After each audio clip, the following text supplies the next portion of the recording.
来，他出来玩一次，生命要保障，对不对？这个50块钱。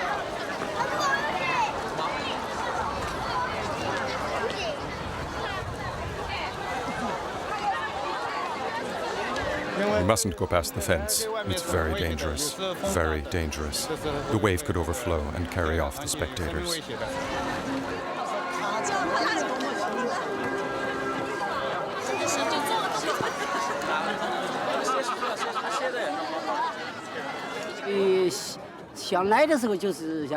We've heard about it for a long time. They say it's an enormous wave. This trip was organized by a group of friends. We're from the mountains, and we find it hard to imagine a wave in the middle of a river. At the moment, the wave is a kilometer away. It's coming from the sea. It's completely chaotic, breaking in every direction. But little by little, it'll become organized and develop into one long wave that passes us. And you'll hear it roaring like thunder.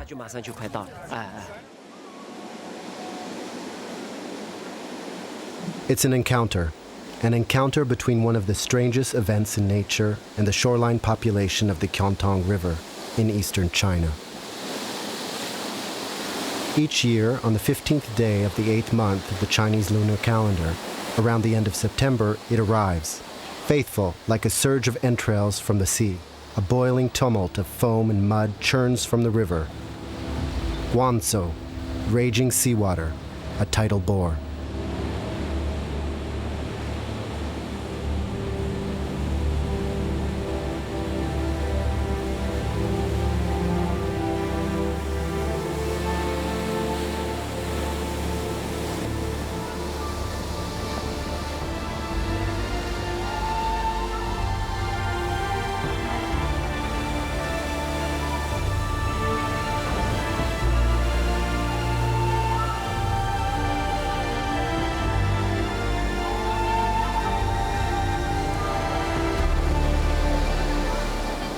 On the 15th day of the 8th month of the lunar calendar is the Spirit of the Sea Festival in Haining, and 2,000 people gather on the riverbanks waiting for the apparition. A wave, nothing but a wave. Not particularly huge, but abruptly blocking the entire width of the river. A wave like a mystery, magnificent, frightening for more than 2,000 years. A sea spirit, a dragon. Wang Xingke, a newspaper photographer, has remained faithful to this rendezvous for the past 10 years. He's accredited, so he's allowed to stand in front of the barrier. There will only be one passage of the wave.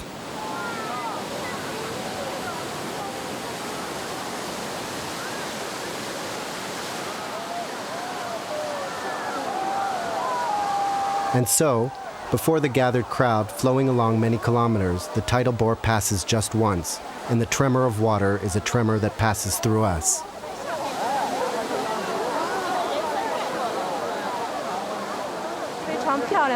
It's not a huge wave, but it's very awesome, very frightening. It's like a herd of stampeding animals heading towards us. I was very afraid to stay close to the edge.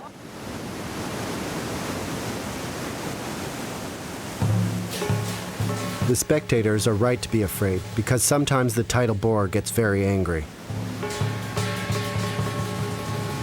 In 1999, for example, the wave emerged from its riverbed and repeatedly, in a number of spots, carried away entire groups of careless spectators.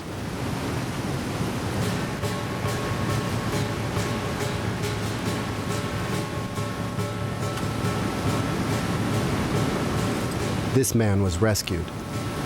Others were devoured by the dragon. The characteristics of this wave are very difficult to understand or anticipate. One day the tidal bore overflows, the next day it doesn't. One day it gushes out to one spot and on another day further away. Often people approach it to see it up close, then suddenly it bursts its banks. Every year there are accidents. On a riverbank this long, it's hard to maintain security. A few kilometers away, Wang Xingke pursues the tidal bore in search of an outstanding photo. Next, it will pass here, in front of us, and hurl itself against the dike. Back there. It will hit that obstacle, grow, take on volume. then turn back and go in the other direction. Then it will hit the resistance of other waves that continue coming, which will cause giant surges of water, huge aesthetic movements.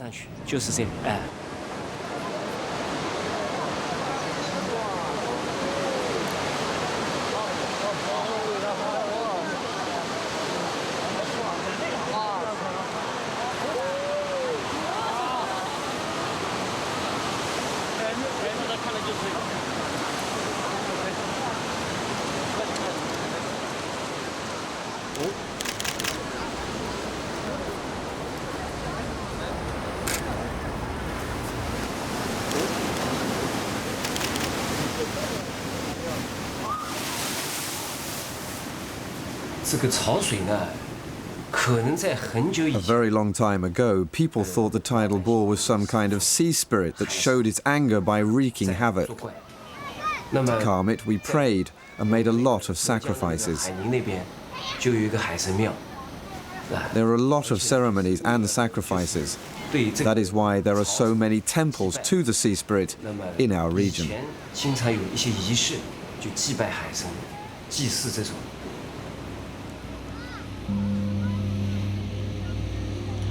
But where does it come from? What makes it tick? And why a wave? A wave in the middle of the countryside, so far from the sea. The photos are so strange. They almost look faked.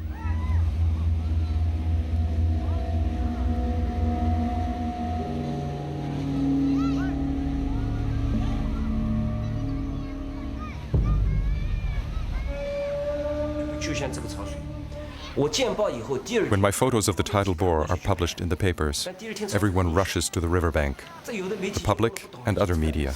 But the day after publication, the tidal bore is really small, and I'm somewhere else, a bit upstream or downstream. And everyone wonders, how does Wang Xingke do it? On the banks of the Qiantang River, Hangzhou, city of 5 million inhabitants, we're 130 kilometers from Shanghai, almost the suburbs. A multi-story building, a huge newsroom. This is the headquarters for Hangzhou Youth, the newspaper where Wang Xingke works. Wang Xingke's spectacular and educational photos often make the front page. The director of the photography department, he personally handles the story about the tidal bore, and says that to understand it better, he wants to understand its psychology. What is the psychology of a wave? I've been photographing the tidal bore for over 10 years, and I never get tired of it. But I'm always careful. You should never presume to know it. One rule about the tidal bore is that after you take your photo, you run as fast as possible to safe ground.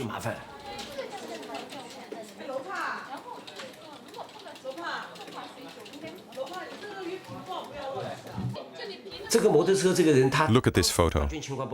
This man and woman were on the embankment waiting for the waves to pass. Suddenly it accelerated and surged over, washing up on the bank. They immediately understood the danger and rushed to climb up on the embankment. But the wave caught them from behind and above at the same time, like a fishnet. It dragged them down with force. They grabbed onto the motorcycle as best they could. The water calmed down quickly and receded. It barely lasted a minute. If it weren't for the motorcycle, they probably would have been swept away. Then the tidal bore moved on and the motorcycle started without a problem.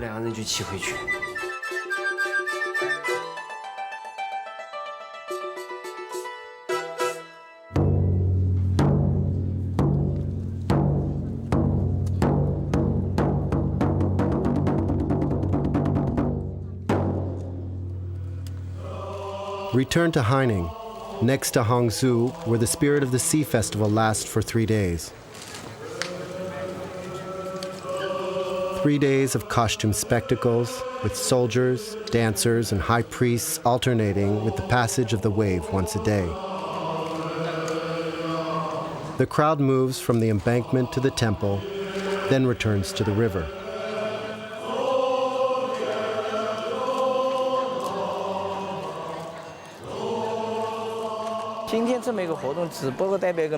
Today's spectacle is just a traditional folk ceremony that recalls the sacrifices made to the spirit or the sea dragon, and the prayers used to ask for forgiveness, like the ones during the time of the Qing dynasty. In past centuries, the embankments were made from earth, and the tidal bore destroyed them regularly. The water flooded the fields and caused famine in the countryside. The population was very frightened of the wave and really believed that an evil spirit propelled the phenomenon. The silver dragon is an image because we Chinese love using dragons to represent natural phenomena in our legends. Mountain dragons, sea dragons. It's a silver dragon because the tidal bore has metallic reflections, very bright like cold flames. And since the Chinese like to attribute magical virtues to bows, we shoot arrows at it.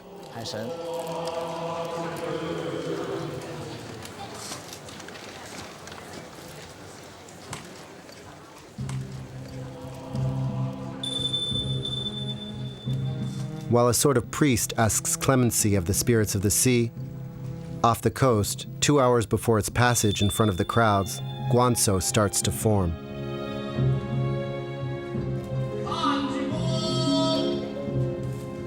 Caused by a meeting of the rising tide and the current of the river, a wave grows, intersects, unfolds, coils upon itself far from the crowds, creating a show on its own, producing almost erotic movements.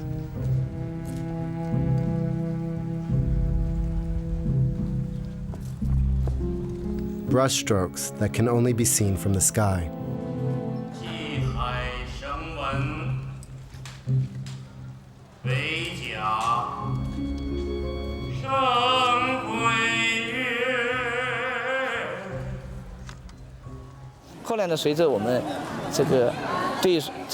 As time went on, bit by bit through observation, embankment building techniques improved. After the earthen embankments, we constructed embankments out of huge bamboo cages filled with broken rocks. Then our current embankments, large rocks using the superimposed fish scale model. The construction was ordered by Emperor Qiantang, and life on the long river became more tranquil. Our initial indignation turned into a kind of love, and today we admire its power, we admire its majesty, and we can live in harmony with it.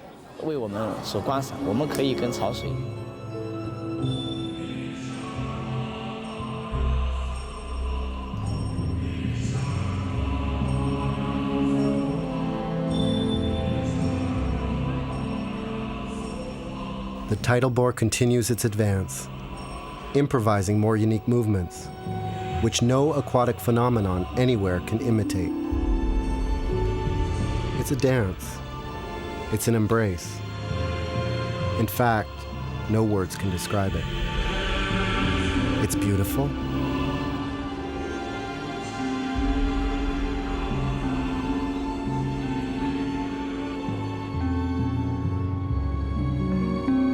The tidal bore delights in itself and delights us as well.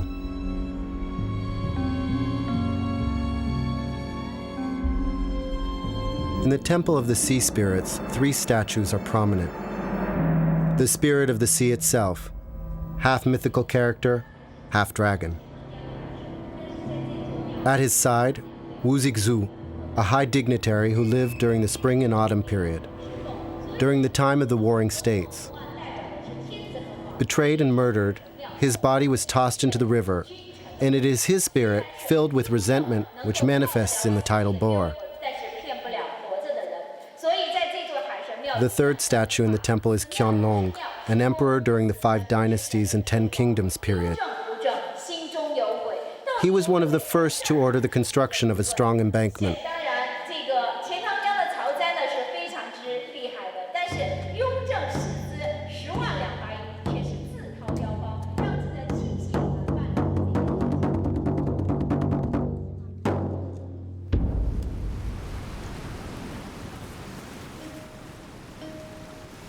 In China, there have been references to the tidal bore in texts for the last 1,500 years.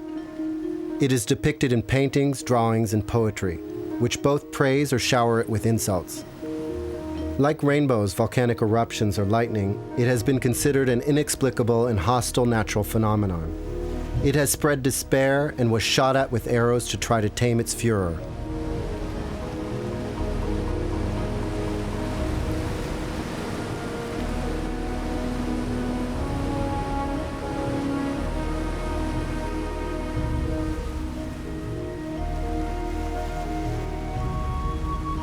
We also know that Marco Polo, the Venetian explorer, spent months in the Hangzhou area.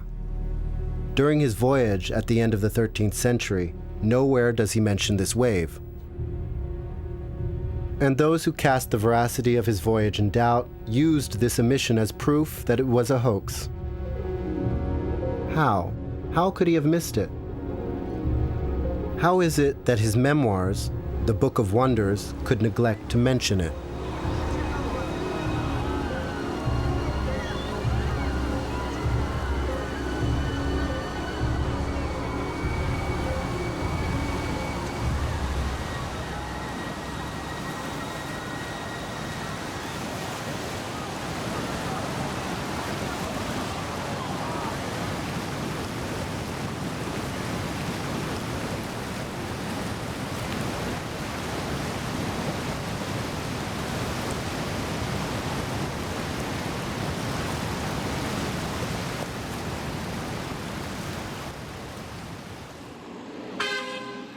At the main intersection in Haining, a huge billboard reads, "You must see the tidal bore at least once in your life if you want to die in peace." We reach a small reconstructed traditional village through a kind of drawbridge and pagoda-shaped portico. Tourists buy plates and cups decorated with scenes of the tidal bore. There are also videos, TV shows, postcards, and bows, so that children can shoot arrows into the wave. In his little donkey skin marionette theater, the very old and very honorable Xu Hernan also incorporates guanzhou in his own way. In his shows, he sacrifices handicapped children and the elderly. They can be bought more easily in the country to appease the dragon's appetite. However, he's very angry, and in any case, he's never satisfied. We don't know if legend has blurred into reality. In the end, the dragon always ravages everything.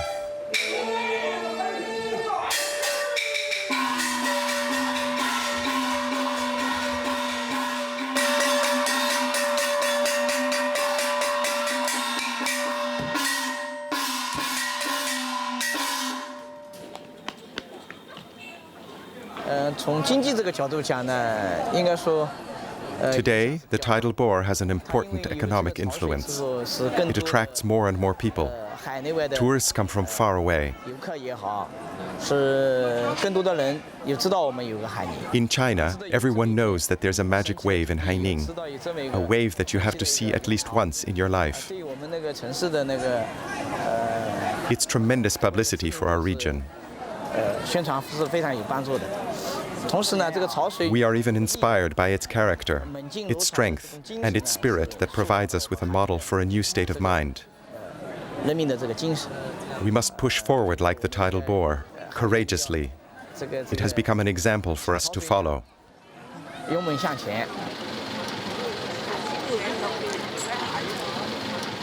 The tidal bore occurs during 4 or 5 months of the year.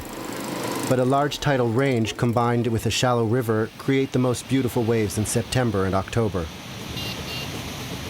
Which means that outside the period of the festival, the tidal bore continues to flow past.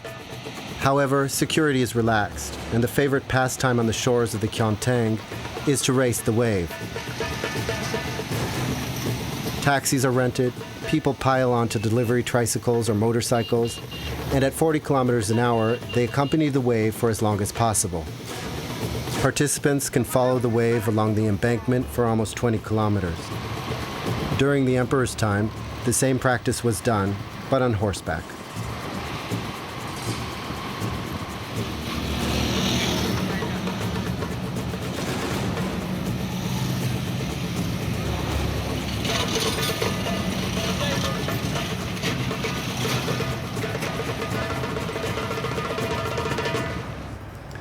1,000 years before the founding of the People's Republic, a huge, devastating tidal bore occurred around every 5 years on average. The embankments were destroyed. There was immediate flooding, and after the floods, with the arrival of the seawater, the salt levels became very elevated and the soil became unworkable. The modern embankments protect a population of around 10 million people, along with 600,000 hectares of land, which represents considerable production values. But it's always extremely dramatic when the embankments collapse. We are an agricultural population, and it's unthinkable not to be able to farm. That's why we take such good care of the embankments. A massively huge work of art commissioned by the Emperor Qiantang, the third personage of the temple, the famous embankment is said to be made from fish scales and runs for almost 200 kilometers.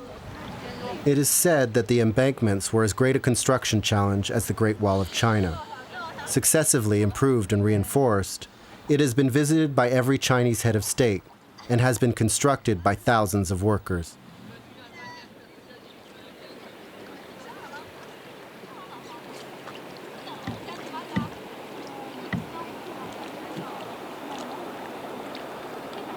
A bit further away, in the suburbs of Hangzhou, a building houses the Estuary Hydrological Laboratory, where the conditions are simulated to recreate the origin and development of the Qiantang tidal bore. Supervised by scientists, some of whom have done nothing else for years but focus on one subject, the guanzhou.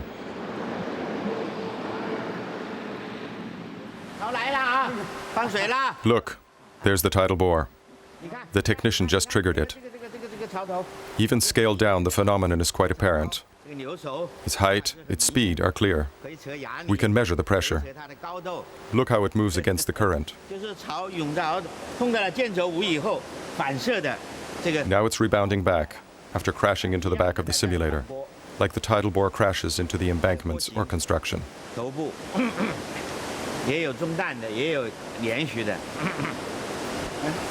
Why is it so important to continue simulating and studying the tidal bore?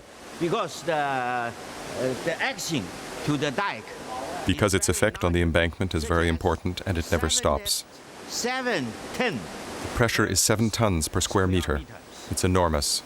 This pressure is very high. We have to continue studying it, measuring it, so that we can design barriers that are even more stable. To design the dike more stable. Today, Han Sang-kui is retired, but he continues to give lectures all around the world.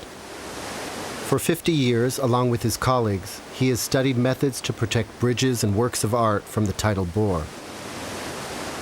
But today, he's studying how to protect the tidal bore from obstacles because the embankments, bridges, and other constructions are affecting the tidal bore and contributing to the weakening of the phenomenon. A difficult and passionate equation for the scientists. Everyone agrees that the wave is also a national treasure and an important economic resource. Outside, a giant model simulates the topography of the estuary, and every 14 minutes, a machine sends out another tidal bore. This is the mouth of the river, and the wave hasn't yet formed. It will progressively grow larger as it moves inland. This is Dakeku, the zone where we see the tidal bore waves crossing in open water after the two waves return from bouncing off the shore. One goes back to the sea, and the other continues to move upstream. Look, it's moving away.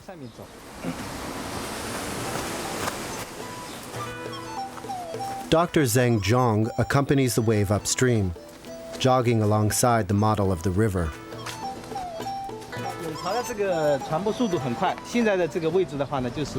The speed of the tidal bore is now very rapid, around 30 to 40 kilometers per hour, and as it passes Yangwang, where the festival is held.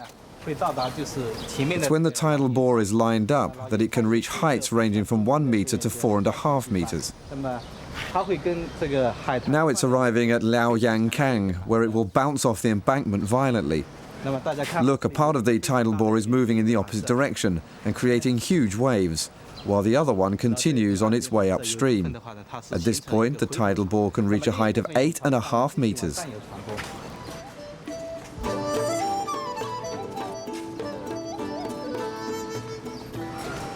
Here it passes under the Great Qiantang Bridge, which required a special study to protect it from the tidal bore. We're 170 kilometers from the sea. The wave now comes to the Qiantang zone, where bends in the river required us to construct a lot of facilities and barriers because the tidal bore overflows violently at this point. There are some very significant embankments and jetties in this zone. Here the tidal bore still reaches more than a meter in height. Let's continue following it upstream.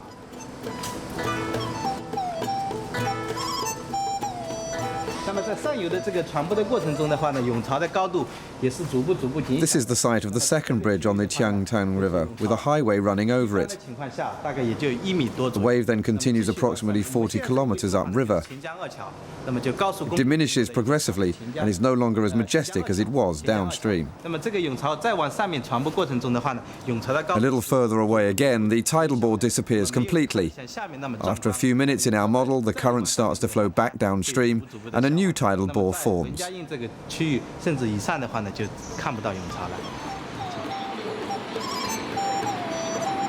Like most of the cities on the shoreline, the population of Hangzhou is continually growing. Towers are sprouting up at the same time. New neighborhoods have to shelter the huge influx of workers and job seekers arriving from the countryside. Attracted by the miracles of the new Chinese economy, they don't necessarily know how to read or write, and can't imagine how such a peaceful river can harbor such a dangerous phenomenon.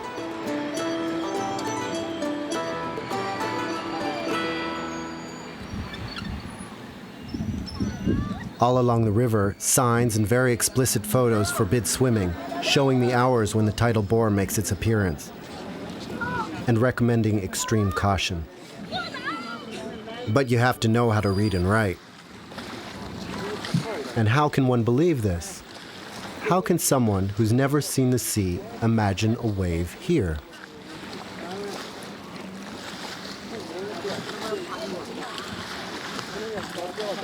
In numerous places along the Qiantang, a wire fence deters the public from approaching the water.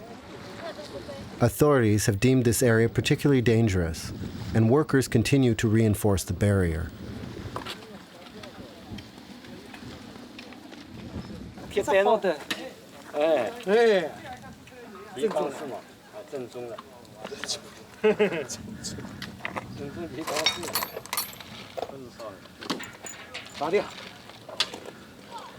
But that's still not enough.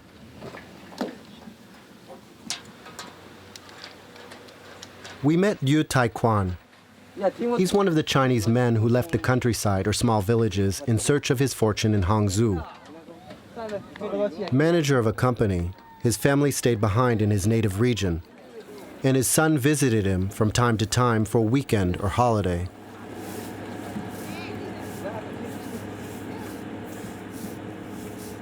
I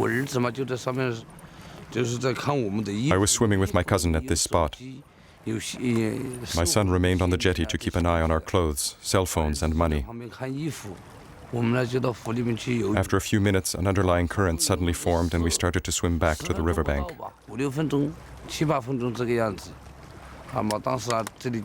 As I was swimming towards my son, he cried out, "Dad, Dad, the tidal bore is coming."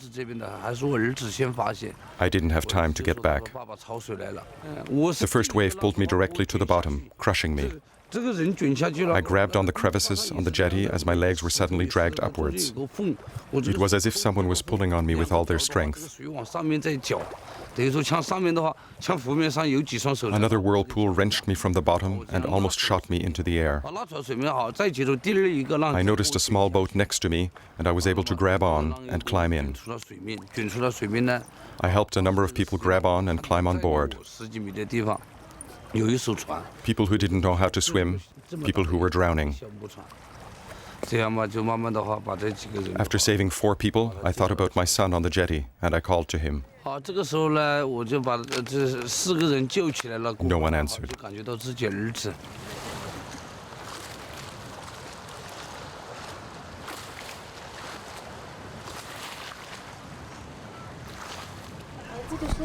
And what happened to him? We found him 2 days later. His body was floating far away from the embankment where he stayed, trying to save me. He was swept away. 12 people perished that day.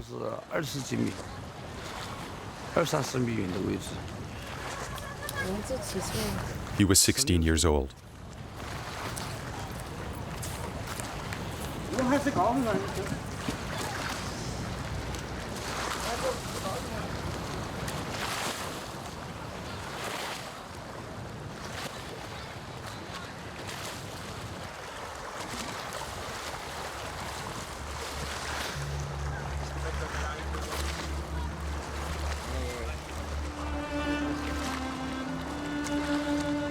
The irony, or tragedy, of this story is that since rescuing 4 people, Yu Taiquan has become a hero.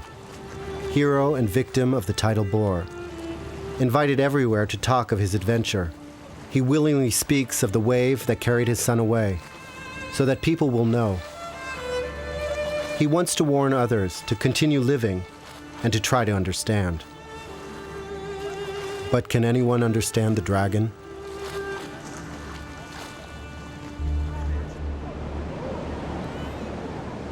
Guanso, the Chinese tidal bore, is one of the biggest, along with the pororoca in Brazil. In any case, it's the most studied, but also the most hated and venerated at the same time. Magnificent and dangerous, unstoppable, fascinating.